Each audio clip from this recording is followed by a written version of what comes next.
Assalamualaikum warahmatullahi wabarakatuh. Jumpa lagi teman-teman analis saham syariah. Jadi pada kesempatan kali ini kita akan membahas terkait soal saham Bumi. Jadi saham Bumi Resources atau saham Bumi hari ini 2025 yang terbaru seperti apa? Nah, ini yang akan kita bahas. Jadi ini adalah salah satu saham yang pernah dibeli oleh Lock Hong pada saat masih murah dan kemudian sebelum harga sahamnya jatuh. Jadi saham Bumi ini valuasinya seperti apa, layak beli atau tidak, layak investasi panjang atau tidak. Oke, buat teman-teman yang baru bergabung jangan lupa subscribe dan share video ini ke berbagai sosial media. Oke, kita langsung saja lihat grafiknya dulu. Jadi teman-teman bisa dilihat saham Bumi yang teman-teman lihat hari ini adalah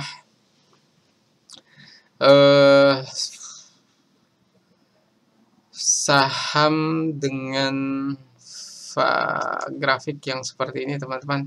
Jadi inilah yang pernah membuat Lock Hong untung banyak dari saham Bumi karena dia membelinya di harga terendah dan naik hingga di harga 5.800-an.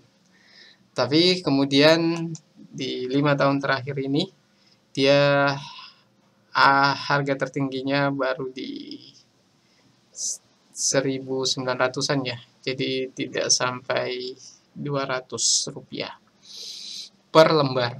Nah, dengan grafik seperti ini teman-teman, jadi dia sempat turun di 93, 83, 76 dan naik di 114. Pertanyaannya, layakkah beli saham ini? Apakah masih bisa naik di harga ini? Sederhana saya jawab, untuk saat ini mungkin mustahil, tapi tidak ada yang menjaminnya karena value investor itu tidak memprediksi harga tapi cuma menilai harga. Oke, harga ini tidak mungkin. Harga ini juga sepertinya berat, teman-teman. Tapi kalau kita lihat 5 tahun terakhir, harga 200 bisa atau tidak? Mungkin bisa dengan catatan kinerjanya bertumbuh dengan baik, plus harga komoditasnya naik tajam, baru bisa akan sampai ke harga ini. Nah, di harga ini apakah akan turun atau akan naik? Nah, kita lihat dulu fundamental perusahaannya. Jadi earning per share-nya tidak sampai Rp1 ya teman-teman. Jadi price to earning ratio-nya 136 kali. Apakah ini mahal atau murah? Kalau dulu Lock Hong sempat membelinya di harga sangat murah, dengan per saat ini di lebih dari 100 kali, maka tidak mungkin Lock Hong akan membelinya, mustahil. Jadi Lock Hong biasanya membeli saham di per 10 kali atau di bawahnya. Kalau Teguh Hidayat pernah menyampaikan dia di 15 kali maksimalnya. Oke, berarti secara price to earning ratio-nya mahal. PBB-nya bagaimana, valuasi lainnya seperti apa, kita lanjutkan. Oke, teman-teman lihat saja untuk price to earning ratio-nya. Ini dia performance untuk growth and profitability-nya. Oke, revenue-nya, teman-teman sekali lagi bahwa cara terbaik untuk langsung memutuskan saham itu layak beli atau kemungkinan harga sahamnya akan naik atau tidak, maka lihat perbandingan kuartal saat ini, yaitu kuartal 1 2025 bandingkan dengan kuartal yang sama tahun sebelumnya. Ya, ini dia kuartal 1 2024. Kuartal 1 2024 revenue-nya 4,8 triliun, net income 1T, terus net margin-nya 21%. Sedangkan sekarang ini tidak sampai triliun, hanya billion-nya. Jadi net income-nya 292 miliar, revenue-nya 5 triliun. Kalau ini revenue-nya 4 triliun dan net income-nya 292 miliar. Jadi bisa kita simpulkan bahwa laba bersihnya itu tidak bertumbuh untuk kuartal ini. Jadi investasi jangka pendek atau jangka menengah itu tidak menarik untuk berharap saham ini akan naik lagi di harga yang lebih tinggi. Tapi ini akan menentukan bahwa kalau net income-nya, revenue-nya naik di kuartal selanjutnya dan lebih tinggi daripada kuartal 2 di tahun sebelumnya, maka ada kemungkinan sahamnya masih akan naik. Tapi kalau tidak, maka kemungkinan akan turun di harga 70-an masih mungkin, atau mungkin di 50-an. Dan itu juga akan dipengaruhi dengan harga komoditasnya. Misal dia komoditasnya batu bara, maka perhatikan harga batu bara. Harga batu bara naik, maka keuntungan akan naik. Harga batu bara turun, maka keuntungannya akan turun dan pengaruh ke sahamnya. Jadi itu poin penting yang perlu teman-teman tangkap yang baru belajar investasi saham. Oke, selanjutnya kita masuk di bagian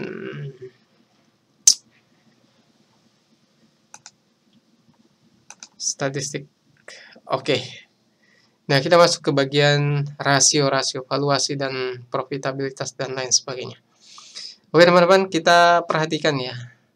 Jadi, price to earning ratio-nya dari kuartal 1 2025 ini 100 kali lebih ya.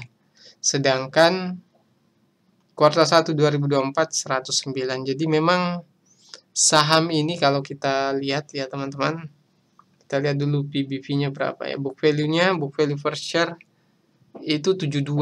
Berarti di harga 14 ini hampir kurang lebih 1,8 kali ya pernya. Jadi bisa kita katakan memang harga ini tidak terlalu mahal. Tapi yang selalu saya gunakan, dan itu juga menggunakan prinsip dari pakar yang ada di luar negeri ya. Jadi kalau PBV murah atau mahal, bandingkan dengan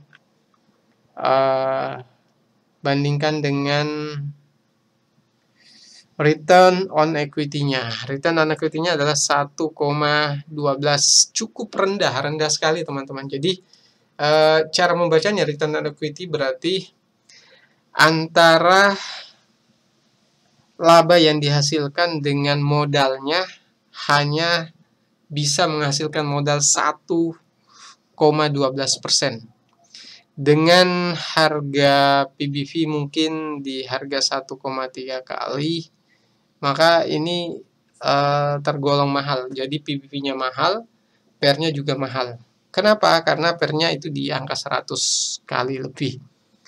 Kemudian gross margin-nya hanya 14%, net margin 5%. Cukup kurang menarik untuk dari sisi valuasi ya.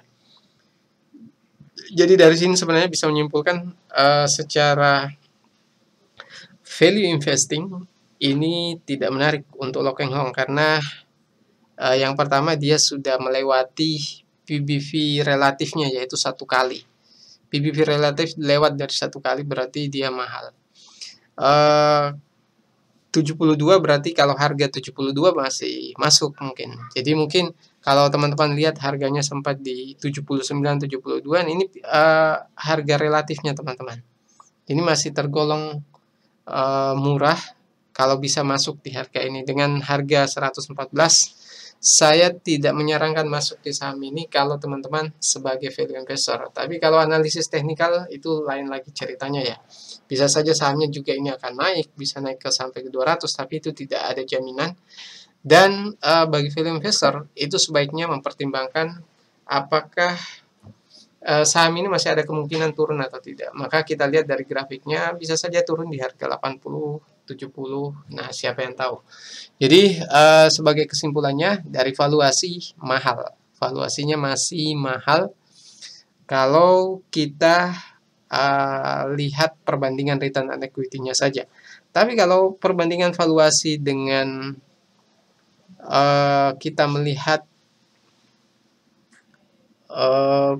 book value per share-nya ya, secara historikalnya ini segini teman-teman.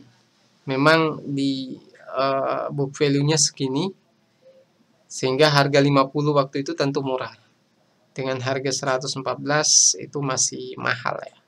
Mahal menurut saya pribadi. Jadi bisa saja berbeda dengan apa yang teman-teman dapatkan. Karena memang kalau kita lihat saham ini return on equity-nya juga nggak besar ya, kecuali di 2023 kuartal 23 itu baru tinggi, tapi di 2024 ke bawah ini pendapatannya kecil ya, perbandingan antara laba dan ekuitasnya kecil, bahkan tidak ada 5% ya. Nah, mungkin itu teman-teman, silahkan disimpulkan sendiri. Kalau saya grafiknya seperti ini, mungkin kalau grafiknya mungkin ada di harga 76, 70 itu masih masuk sih untuk beli di saat ini. Tapi ya tetap masih bisa penurunan di harga Rp50. Kalau sahamnya ini harga komoditasnya ini tidak naik signifikan. Kalau naik signifikan maka ini akan mempengaruhi labanya. Jadi mungkin itu teman-teman yang bisa kami sampaikan. Kalau ada yang mau ditanyakan silahkan komentar. Yang suka video ini silahkan share ke berbagai sosial media. Sekian dari kami. Assalamualaikum warahmatullahi wabarakatuh.